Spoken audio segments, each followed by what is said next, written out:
सूत जी ने कहा साधु और जमाई सहित मंगलाचार करके यात्रा आरंभ की और अपने नगर को चढ़ा। उनके थोड़े दूर निकलने पर दंडी भेजदारी भगवान श्री सत्यनारायण उनसे पूछा, हे साधु तेरी नाव में क्या है? भगवान ऐसा बोला, हे डंडी के तुझसे हो क्या ढलने की इच्छा है? मेरी नाव में तो बेल पत्ते भरे हुए।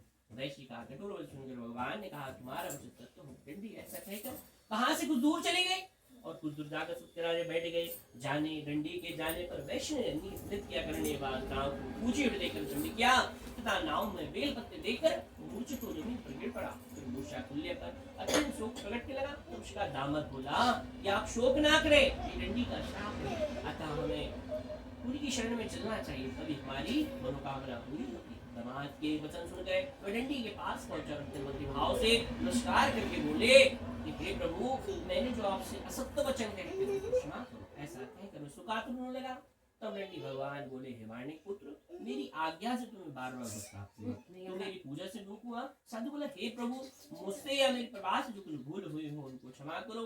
उसके दीन वचन सुनकर भगवान सत्यनारायण भगवान प्रसन्न हो गए और उसकी इच्छा अनुसार वर देकर अंतर ध्यान हो गए। फिर साधु और जमाई ने आकर देखा कि अपने नाव में धन परिपूर्ण है। फिर अपने भगवान सत्यनारायण का व्रत करके अपने नगर को चला। जब अपने नगर के निकट पहुंचा तब दूत को घर भेजा। दूत ने साधु के घर जाकर उसकी स्त्री को नमस्कार कर कहा कि साधु अपने दामाद सहित इस नगर के समीप आ गए हैं। ऐसा सुन साधु की स्त्री बड़े हर्ष के साथ सत्यदेव का पूजन कर रही थी। पुत्री ने कहा, मैं अपने पति के दर्शन को जाती हूँ, तू कार्यपूर्ण शीघ्र आना। ऐसी माता की अवहेलना करके पुत्री अपने पति के दर्शन को गई। वहां पर समुद्र के किनारे जैसे ही पहुंची तो वहां पे देखा अपने पति को न देखकर वह रोती हुई जमीन पर गिर पड़ी। इस तरह नौका को डूबा तथा कन्या को रोता देख साधु बोला, हे प्रभु, मुझसे या मेरे परिवार से जो कुछ भूल हुई हो उनको क्षमा कर।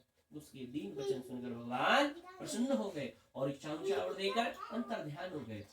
और आकाशवाणी हुई कि हे साधु, तेरी कन्या मेरे प्रसाद को छोड़कर आई, इसलिए इसका पति अदृश्य हुआ है, और अगर ये घर जाकर प्रसाद खाकर लौटे तो उसका पति अवश्य मिलेगा। आकाशवाणी में ऐसा सुनकर कलावती ने घर पहुंचकर प्रसाद खाया। फिर आकर अपने पति के दर्शन किए।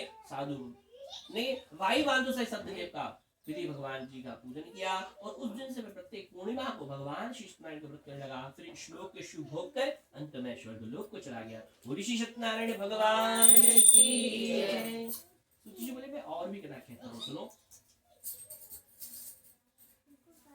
प्रजापल लिंगतोष का एक नाम का एक राजा था। उसने भगवान जी का प्रसाद देखकर बहुत दुख पाया। एक समय वन में जाकर वन पशुओं को मारकर बड़े के पेड़ के नीचे आया। वहां उसने ग्वालों को भक्ति भाव से